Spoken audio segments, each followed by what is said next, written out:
ഇത് കൂട്ടിയിട്ടുള്ള ചേട്ടാ എത്രയാ കടക്ക് വരിക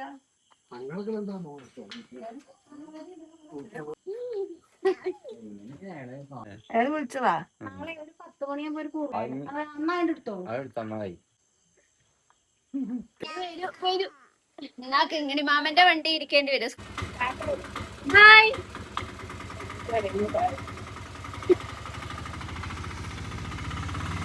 അങ്ങനെ നമ്മളെല്ലാവരും കൂടി ട്രിവാൻഡ്രത്തേക്ക് പോവാണ് കേട്ടോ. അനുമോളുടെ വെഡ്ഡിങ് റിസപ്ഷൻ കൂടാനാണ്. നമ്മളധികം കാറെടുത്ത് പോയിട്ട് എന്നിട്ട് അവിടെ പാർക്ക് ചെയ്താൽ മതിയോ സ്റ്റേഷനിൽ നിന്നൊക്കെ ഓർത്തിട്ടുണ്ടായിരുന്നു. പിന്നെ അച്ഛൻ പറഞ്ഞു 1-2 ദിവസം എന്നുള്ള രീതിയിൽ അത് അവിടെ കിടക്കണ്ടേ വെയിലത്തൊക്കെ. അച്ഛന് കാറൊക്കെ അത്രയും മടിയുള്ള കൂട്ടത്തിലാണ്.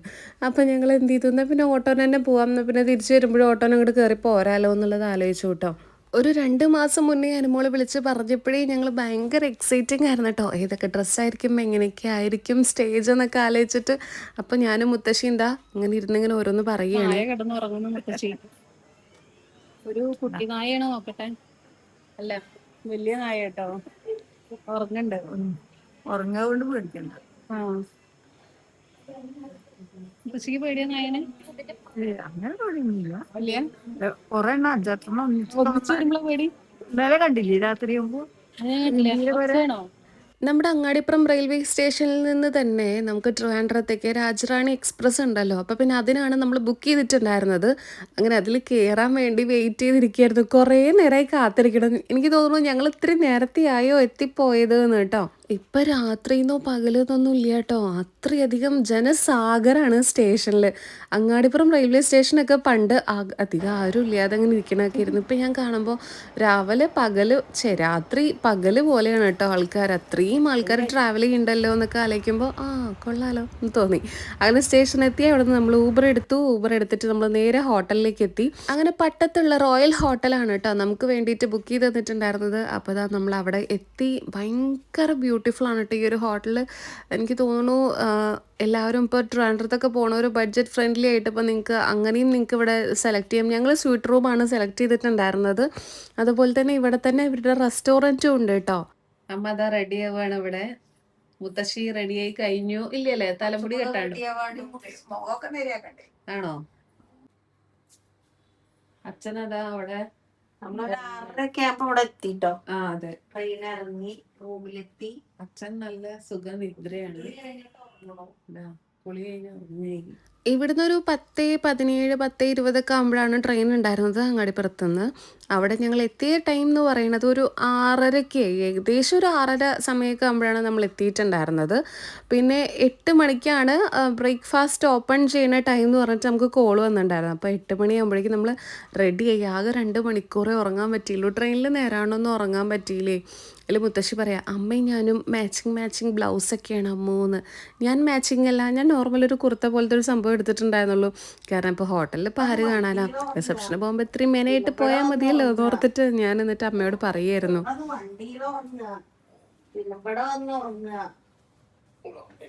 അച്ഛനാണെങ്കിൽ ആ സമയം കൊണ്ട് ഒരു 3-4 ഉറക്കം കഴിഞ്ഞു. അതിൻ്റെ ഒരു കഥയാണ് അമ്മ പറഞ്ഞുകൊണ്ടിരിക്കുന്നത് കേട്ടോ. ഞങ്ങൾക്ക് ട്രെയിനിൻ്റെ ഉള്ളിൽ കിടന്നിട്ട് നേരാണ് ഉറങ്ങാനേ പറ്റിയിട്ടുണ്ടായില്ല. ഈ ഹോട്ടലിൽ എവിടെ നോക്കിയാലും ഭയങ്കര രസമുള്ള വ്യൂ ആണ് കേട്ടോ.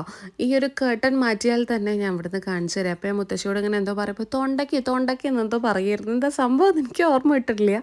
അപ്പോൾ ഞാൻ ഈ കേട്ടൺ ഒന്ന് മാറ്റിയിട്ട് രാവിലത്തെ ആ ഒരു വ്യൂ കാണിക്കാൻ വേണ്ടിയിട്ട്, നല്ല ഭംഗിയുള്ളൊരു വ്യൂ ആണ്. ഇവിടുന്ന് താഴത്തേക്ക് നോക്കുമ്പോൾ തന്നെ എനിക്ക് ഒരുപാട് ഇഷ്ടപ്പെട്ടിട്ടുണ്ടായിരുന്നു. ബ്രേക്ക്ഫാസ്റ്റ് കഴിക്കാൻ വേണ്ടി വെയിറ്റ് ചെയ്തിരിക്കുക, കാരണം വിശന്നിട്ട് വയ്യ. ഇന്നലെ രാത്രി ട്രെയിനിന് യാത്ര ചെയ്യുന്ന ടൈമിൽ നമ്മൾ ട്രെയിനിലാണെന്നുണ്ടെങ്കിൽ അധികം ഫുഡ് കഴിക്കാണ്ടിരിക്കുകയാണല്ലോ നല്ലത്. അപ്പം ഞങ്ങൾ ഇന്നലെ രാത്രി ഒന്നും ഫുഡ് കഴിച്ചിട്ടുണ്ടായിരുന്നില്ല. അത് ട്രെയിനിൽ നിന്ന് ഒന്നും കഴിക്കാറില്ല. പിന്നെ വീട്ടിൽ നിന്നാണെന്നുണ്ടെങ്കിലും ഒരു 5:30-6 മണിയൊക്കെ ആകുമ്പോൾ കഴിച്ചിറങ്ങിയതാട്ടോ. അപ്പോൾ അതുകൊണ്ട് നന്നായിട്ട് വിശക്കുണ്ട്. എനിക്ക് ട്രാവൽ ചെയ്യുമ്പോൾ വെള്ളം കുടിക്കാൻ വരെ ഭയങ്കര പേടിയാട്ടോ. ഇഡലി കൂടെ കൊണ്ടുവരും. ഞങ്ങൾ പോയിട്ട് എടുത്തിട്ട് വേറെ ദോശയാണോ എന്താ നോക്കിട്ട് വരാം. രാവിലത്തെ ബ്രേക്ക്ഫാസ്റ്റ് വന്നിട്ട് ബുഫേനെ ആയിരുന്നു കേട്ടോ. ഒരു ലെമൺ അല്ല ഞാൻ ഗ്രേപ്പും ലെമണും ഒക്കെ കൂടെ മിക്സ് ആയിട്ട് വാട്ടർ മെലൺ ജ്യൂസും അതുപോലെ തന്നെ ഇത്തിരി സാലഡ്സും അതുപോലെ തന്നെ കട്ട് ഫ്രൂട്ട്സും ഒക്കെ ഉണ്ടായിരുന്നു. പിന്നെ വന്നിട്ട് ഇഡലി ആയിരുന്നു. നല്ല രസമുള്ളൊരു സ്റ്റീമറിൽ വെച്ചതുകൊണ്ട് എപ്പോഴും നല്ല ചൂടോടെ ഇരിക്കും. പിന്നെ ഉപ്മ ഉണ്ടായിരുന്നു. പിന്നെ അതുപോലെ തന്നെ ഒരു കുറുമ ഉണ്ടായിരുന്നു. ചന മസാല ഉണ്ടായിരുന്നു. ബട്ടൂര പോലെ പൂരിയാണ് ഉണ്ടായിരുന്നത്. എനിക്ക് തോന്നുന്നു കുട്ടി ബട്ടൂരയാണോ എനിക്കറിയില്ല കേട്ടോ. അങ്ങനെ എന്തോ സംഭവം കൂടെ ഉണ്ടായിരുന്നു. പിന്നെ അതിനുശേഷം ഒരു ഉഴുന്നുവട എടുത്തിട്ടുണ്ടായിരുന്നു. മുത്തശ്ശി പറയാ, എനിക്ക് ഉഴുന്നുവട മാത്രമേ ഉള്ളൂ അമ്മോ, എനിക്ക് മറ്റേതൊന്നുമില്ല, ഇഡലിയൊന്നും ഇല്ല. അപ്പൊ ഞാൻ വെറുതെ പറ്റിക്കാൻ വേണ്ടി ഉഴുന്നുവട മാത്രം കൊടുത്തിട്ടുണ്ടായിരുന്നേ. അതാണ് ഇങ്ങനെ പറയണത്. അപ്പൊ ഞങ്ങള് ഒരു ഇടനേരം ഫുഡ് കഴിക്കുകയാണ്. ഇത് നമ്മൾ 3 കോൾഡ് കോഫിയും മുത്തശ്ശിക്ക് ഒരു ഹോട്ട് കോഫിയാണ് ഓർഡർ ചെയ്തിട്ടുള്ളത്. അപ്പൊ അത് ഒഴിച്ചു കൊടുക്കട്ടെ കേട്ടോ. മുത്തശ്ശിക്ക് നല്ല മധുരം വേണം. അതെ, കാപ്പിയിൽ മധുരം, ചായയിൽ കുറച്ച് കുറഞ്ഞാലും കുഴപ്പമില്ല. കാപ്പിയിൽ നല്ല മധുരം വേണം. അപ്പൊ മുത്തശ്ശിക്ക് നല്ല ഹോട്ട് കോഫിയാണ്. എന്നിട്ട് ഞങ്ങളൊരു പനീർ ടിക്ക അല്ല, പനീർ 65 ഓർഡർ ചെയ്തിട്ടുണ്ട്. അത് ഇപ്പൊ വരും. കാപ്പി ഒഴിക്കട്ടെ. നല്ല സ്ട്രോങ് കോഫിയാ മുത്തശ്ശി. പക്ഷെ ഈ കാപ്പി നല്ല കടുപ്പാ ഇഷ്ടം. അതെ കടുപ്പുള്ള അതാണ് മധുരം എല്ലാം വേണമെന്ന് പറയുന്നതേ. എന്നാ ഒരു കാര്യം ചെയ്യാം, ഒന്നും കൂടെ വേണ്ടേന്ന് തോന്നുന്നു. 2 പാക്ക് വേണ്ടി വരും. അല്ല, 2 ഇട്ടു. 2 മാതിയാവും. ഇപ്പൊ ഇതുകൂടെ പൊട്ടിച്ചു. ഞാൻ രാവിലെ 2 ഇട്ടുള്ളൂ. അപ്പൊ നന്നായിട്ട് കുറച്ച് ഇത്ര ഇതുണ്ടായിരുന്നില്ല. കടുപ്പല്ല കാപ്പിയുടെ അളവ്. ഓക്കെ. അപ്പൊ അതാ മുത്തശ്ശിക്ക് കോഫി നമുക്ക് സോസറിൽ കൊടുക്കാം. പണ്ടുണ്ടല്ലോ കപ്പും സോസറും. ഇപ്പൊ ഉണ്ട്, ഇപ്പോഴും തുടങ്ങിയിട്ടില്ലേ? ഇപ്പൊ എല്ലായിടത്തും ഉണ്ട്. വീടുകളിൽ ഗസ്റ്റ് ഒക്കെ വരുമ്പോ നമ്മള് വാങ്ങിയിരുന്നില്ല അമ്മ. അതോ കൊറേ കൊല്ലം, ഏകദേശം ഒരു 10-24 വർഷം മുമ്പ്. അന്നൊക്കെ അതൊന്ന് കിട്ടണമെങ്കിൽ എത്ര പൈസ എങ്ങനെയൊക്കെ ഉപയോഗിച്ചിട്ടാ വാങ്ങിച്ചിട്ടാ, നല്ല ബുദ്ധിമുട്ടാണ്. മുത്തശ്ശനോട് പറയണ്ടേ ഗൾഫിൽ നിന്ന് ഇതൊക്കെ അയക്കാൻ. പാത്രങ്ങളൊക്കെ കൊണ്ടിട്ടുണ്ട്, സ്റ്റീൽ പാത്രങ്ങളും. അപ്പൊ ഇന്ന് നമുക്കിനി അടുത്തത് വന്നിട്ട് മധുരം പാകാം. അടുത്തത് നമുക്ക് കോൾഡ് കോഫിയാണ്. നല്ല കോൾഡ് കോഫി കുടിച്ചോട്ടെ.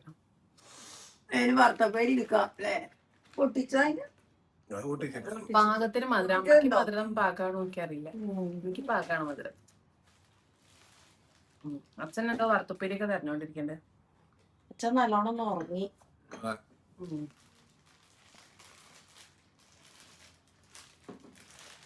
നല്ല അടുത്ത് പനീർ 65 വരാൻ കാത്തിരിക്കട്ടോ.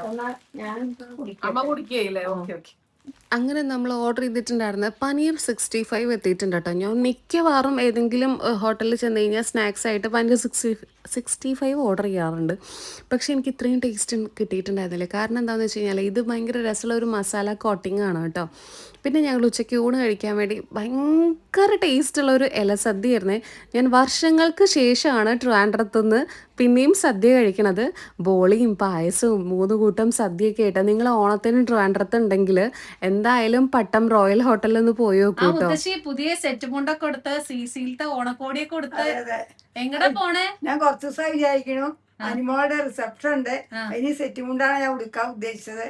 ജാക്കറ്റ് അടിച്ചു കിട്ടാൻ വഴുവോ വിചാരിച്ചിട്ട് ജാക്കറ്റ് ആ കളറിൽ വേറെ ഉണ്ടായിരുന്നു. അപ്പൊ അത് അടിക്കാൻ കൊടുത്തു.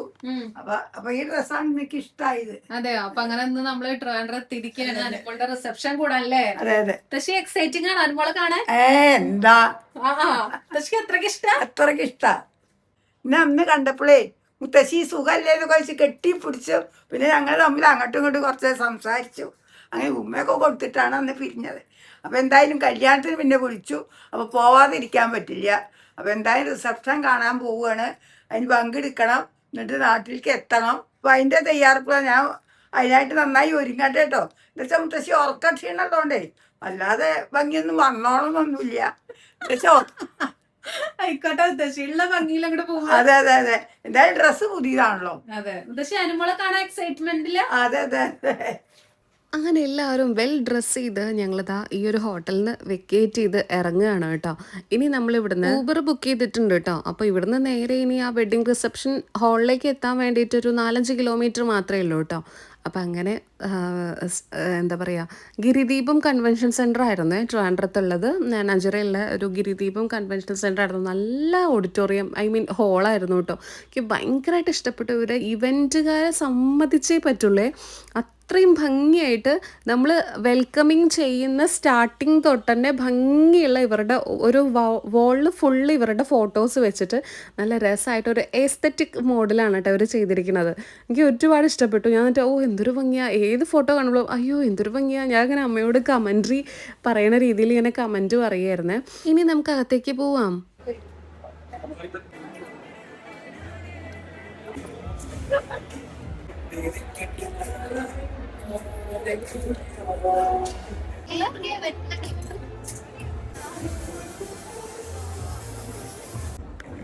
മുത്തശ്ശി ചക്കരവരട്ടി